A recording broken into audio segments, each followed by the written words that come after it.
Hello. Right, today I am joined by Emma McNally, who is presenting at the NLP conference next year. Welcome, Emma. It's lovely to see you. Thank you. It's so good to see you too. Thank you so much. So excited to be talking today with you. Yes, well, likewise. So first of all, I mean, you've spoken at the conference before, and you've got a very interesting topic this year called NLP and Sleep. Works like a dream. So tell us a little bit more about yourself and your presentation. Yeah, okay, thank you. So I'm obviously Emma McNally and I run a company called Achieve Your Greatness. So NLP training company here in, I would say sunny Essex, but it's not so sunny at the moment. So, Yeah. but yeah, so I run a training company and my presentation is going to be all about sleep. So it's something very dear to my heart. It's one of my favorite things. And I just want to share this sleep model that I've created. We've been doing a research project over the last few months, working with beautiful NLPers to try out this model. And we've done some monitoring of sleep patterns beforehand. Then we did some training, monitoring afterwards. We've then revised the model and done some more work on it. Another lot of training, another lot of monitoring. So I'm going to be sharing those results at the conference and also sharing some of the model so that the people that, you guys coming to the session will have something tangible to take away and to be able to apply immediately in your lives if sleep's an issue for you, which from research, it is for 2/3 of adults in the Western world. So how many? 2/3. 2/3. Thirds of adults in the Western world are not getting the recommended 8 hours sleep. So yeah, so we'll be exploring why that is. So we'll be exploring, insomnia, but also sleep deprivation, and we're focusing more on insomnia. So that's where you give yourself enough time to sleep, but you have an inability to sleep. Right. So the model is helping us to relearn or to learn for the first time for some of us how to sleep. So yeah, it's so exciting because the results that have come through so far have been awesome. The people on the program, they've increased their sleep by 30 minutes each on average. How cool is that per night? That's 2.5 hours a week. That's just like crazy. And that's in a 5-day week. On a 5-day week. Yeah, maths, all of that. 3.5 on a 7. So just thinking of your working week, the impact that it has. Yeah. So yeah, and there's so much research around productivity and around health in terms of our mental health, which obviously we're always all about, but also physical health. Yeah. So there's evidence around, if you get good night's sleep, it helps stave off things like cancer, Alzheimer's, it helps in terms of performance. It's meant to make you more attractive, even more creative. So what's not to love about sleep? So yeah, exactly. So that's what I'm going to be sharing at the conference. So super excited, as you probably can tell, because it's just, I love how NLP can really help us practically in our every single day. Yeah, I love the theories, I love the models, but I love the practical application of, this is what you... And I think that's really valuable to have a presentation along those lines, because I know, when you were on one of our community cafes that we've been running on a weekly basis since lockdown started. Yes, indeed. one of the books that you recommended was about sleep, and I started reading it and kind of just slightly petrified myself. So I think having something in a tangible presentation and realizing that there is a solution, and it's not just about being terrified because may not be getting enough sleep. Absolutely. And that was the book that I was talking about, Why We Sleep. That's the one, yeah, by Matthew Walker, and that was really the start for me. So the reason why I guess I'm so passionate is if it's an issue that you have yourself and then you find a solution using NLP, why would you not be so excited to share that with other people? So I read this book and I was like you, a bit like, wow, you're joking. It even says to me in the book, it's not about why we sleep, but why are we awake? Sleep is so good for you in terms of growth, in terms of, healing, in terms of immune systems, in terms of weight loss. why would we not? And at the end, he talked about ways to, hygiene factors, etc. But he said, oh, you could use CBT. And I was like, that's interesting. You could use NLP. And that's where the whole thing came from. And so it was playing with my own sort of submodalities, belief systems, that I came up with the model. It worked for me. And that's why I was like, come on, let's share that with other people. And like I say, it's so exciting that the results are in, as they say. And yeah, it's phenomenal. And we also monitored not only sort of the deep sleep, light sleep, REM sleep, and how much awake, but just some of the statistics. So in terms of the number of hours awake during the night, there was a 40 to 86% reduction in the amount of time that people awake during the night. And in terms of, that's huge, the number of times woken up. So there's the whole model gives you a way that if you do wake up, you can go back to sleep. And they're again between a 38 and 88% reduction in the number of times woken up. So people are sleeping through better, and when they do wake up, they're getting back to sleep quicker. And so one of the beautiful ladies said that it's about choice around sleep. It felt like that sleep was a gift that was given to some and not others, and now was an active participant and could choose whether to sleep and knew how to sleep. I think that's so exciting, isn't it? That rather than this thing out there somewhere, it's okay, I can do this. So and that's NLP in a nutshell anyway, isn't it? It's about self-empowerment. So isn't it just? Why not apply that to sleep?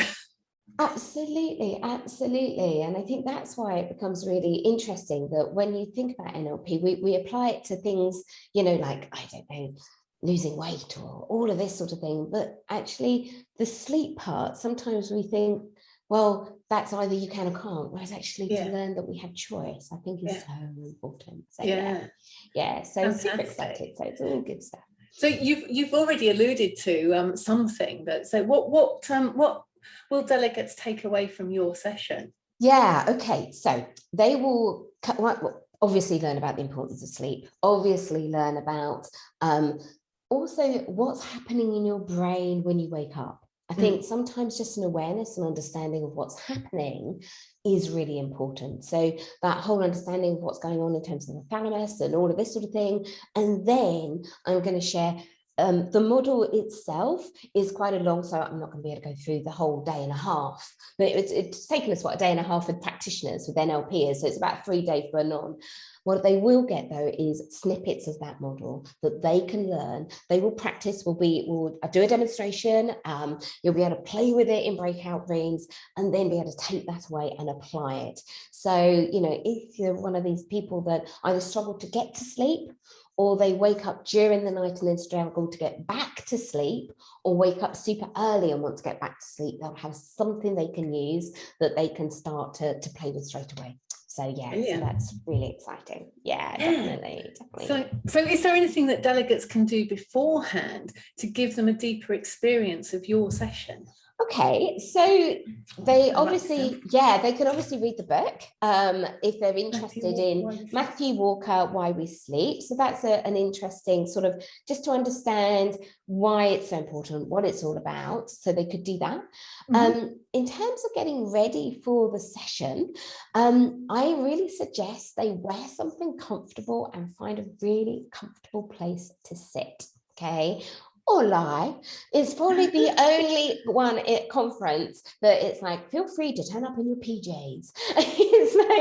It's that whole sort of, because sleep is all about comfort, it's all about relaxing the body. So making sure that you've got a really beautiful environment around you, that you can really rest and chill. You can even bring your teddy if you want to.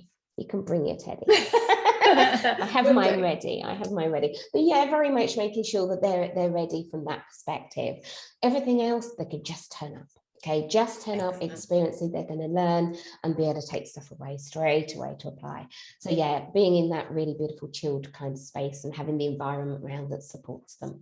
So I was about to ask the question, how are you planning on adding value in a virtual environment? And you kind of already answered that, because just being able to turn up in your PJs is adding value.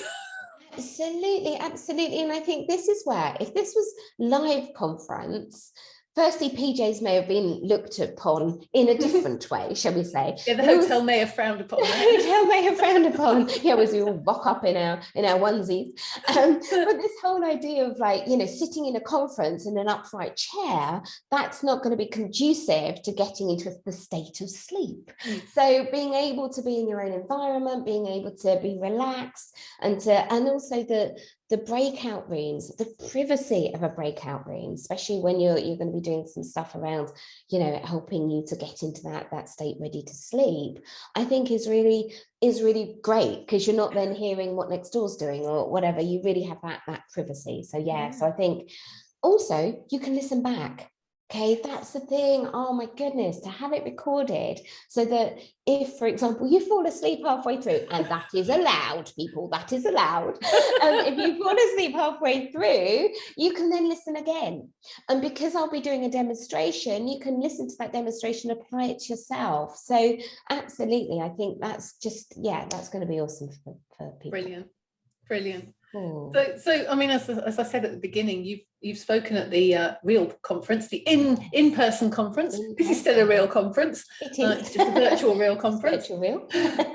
So what does the NLP International Conference mean to you? I mean, you've been a delegate and a presenter. Absolutely, yeah. Well, I love it, obviously. Absolutely love it. I think for me, it's about that connection with other people in your field, and it's the opportunity to share what's going on. And I think that every single presentation I've heard, there's something that I take away. There's a snippet, there's a different application, a different view, a different perspective. You know, every time it stretches our model of the world, it stretches our map of the world. Oh, that's interesting, they're using it that way. Oh, that's curious, they're using it that way. So it's so beautiful. I just think just to come together as a profession, to come together and you know, be united in that way, I think is fabulous. And being able to, I mean, I thoroughly enjoyed listening back to like the conference this year, and being able to do that, you know, in my own time, and, you know, from a CPD point of view, I think it's brilliant. So it's just, you know, it's just such a great opportunity just to unite and to come together and to have some fun. I'm always about fun and laughter. Anyone that knows me, I think last time I was labeled the hug on legs. So how that's going to work on a virtual environment, I'm not sure, but I'll give virtual hugs instead. We'll figure a way. But just that, you know, that beautiful community, isn't it? It's that stunning community in the whole, you know, immersing yourself in the NLP world. So that's what it means to me. It's amazing. Yeah. Well, also I remember I was having a conversation with you a couple of weeks ago, and you mentioned some technique or something or another, and it's like, well, that's really interesting. Where did you get that from? He said, I got that at the conference. And I'm thinking, it's that expansion of knowledge and skills the whole time of you know, it is that rich environment, isn't it? It really is. Dipping into and even things that you think, you know, I've listened to some that I wouldn't necessarily have like gone, oh yeah, you know, this is what I'm interested in. However, there's been some real nuggets, some real like genius moments, and I was like, wow, that's really, really interesting. That's really fascinating. And I think I always found that dilemma when you're in the actual, you know, in present conference, where do I go? I really want to do this. I really want to do that. And we used to, as a group, so have people obviously come up from Essex, from the local community, and it's like, right, let's divide and conquer. You go to that one and take notes, and I'll go to this one and take notes, and we'll talk afterwards. And that's what we did in the live conference. But in the virtual, how wonderful that we can do all of them. How amazing, you know, if you choose to, you can go to all of them. So I just think brilliant. It's absolutely brilliant. So super. Well, I'm very excited about your presentation at the conference. At the conference, you are presenting on Sunday, the 22nd of May, deliberately chosen the 15:30 slot so that it's after lunch. After lunch, because you're allowed to go to sleep. Afternoon naps. Afternoon naps below. It's a 90-minute presentation, as I said, on Sunday the 22nd of May, and we're very much looking forward to it. So thank you, Emma. Thank you for spending time with us today, and we will see you at the conference next year. Can't wait. Look forward to it. Thank you so much. Our pleasure. Take care.